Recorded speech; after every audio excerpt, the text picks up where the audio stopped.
de la part des ministres, les uns après les autres, que de dire qu'il n'y a pas d'agriculture sans irrigation.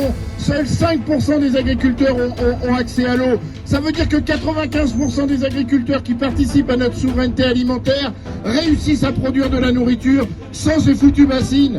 Quel mépris pour les contribuables d'engager autant d'argent public pour une minorité. On est ici parce qu'en fait on considère que ces bassines, c'est une appropriation de l'eau par certains agriculteurs au détriment du reste de la population agricole qui en a besoin, des paysans et des paysannes. Pour nous, l'eau, elle doit d'abord être dans le sol pour être utilisable par les plantes et on doit tout mettre en œuvre pour soutenir des pratiques qui permettent de garder l'eau dans le sol au profit de tous les paysans, de toutes les paysannes qui vont l'utiliser et pas qu'elle soit pompée et mise dans des bassines où seulement quelques-uns auront accès pour leur production à eux. On se bat en ce moment pour des causes justes, qu'on sait que c'est pas simple, qu'il y a des intimidations, que tout est fait pour nous démobiliser, mais vous savez quoi ?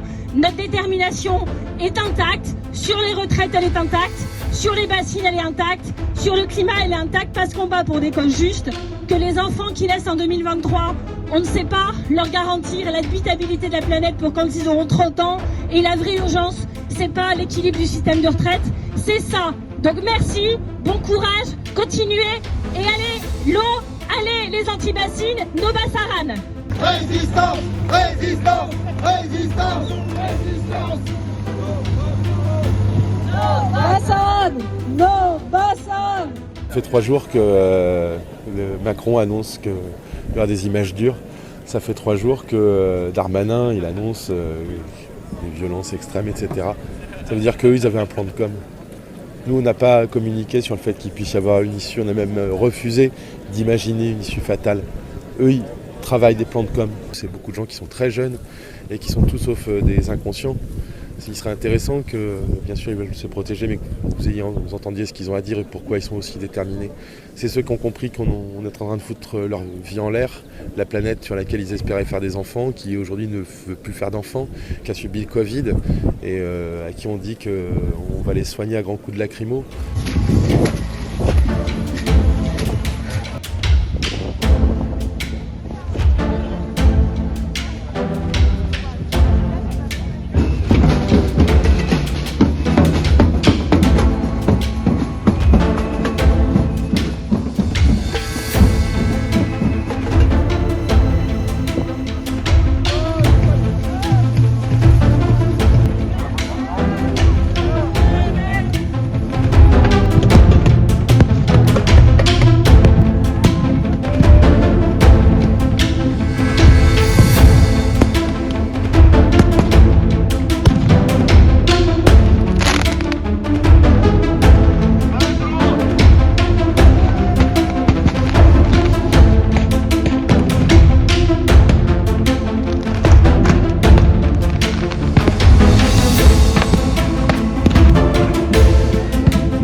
Ce qu'il faut comprendre, c'est que certes, il y a des gens qui sont là pour casser des policiers et tout ça, mais c'est pas les cortèges de tête. Les cortèges de tête sont là pour faire le bouclier, pour la défense, pour se préparer en gros aux attaques vraiment injustifiées et ultra violentes des forces de l'ordre. Nous, on est là pour défendre des causes qui nous tiennent à cœur, des causes qui nous concernent.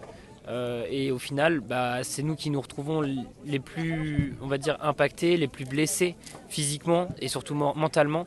Parce qu'on a plein de camarades qui sont tombés aujourd'hui. On a quelques blessés très très graves. Et au final, ouais, c'est ça. On est surtout là pour faire tampon. Il y a forcément des gens qui sont un peu plus violents que d'autres, mais c'est clairement pas le but des manifestations. Moi, je me dis juste, si aujourd'hui il n'y avait pas un si grand dispositif policier mis en place, il n'y aurait pas eu toutes ces violences et ce serait juste une promenade dans les champs autour d'un bassin pour faire du stockage d'eau pour de l'exploitation agricole industrielle. Et sincèrement, oui, on n'est pas là pour casser du policier. On est vraiment juste là pour défendre les intérêts du bien commun, mais commun au monde vivant, pas juste à quelques paysans ou aux habitants du coin. C'est ça le truc.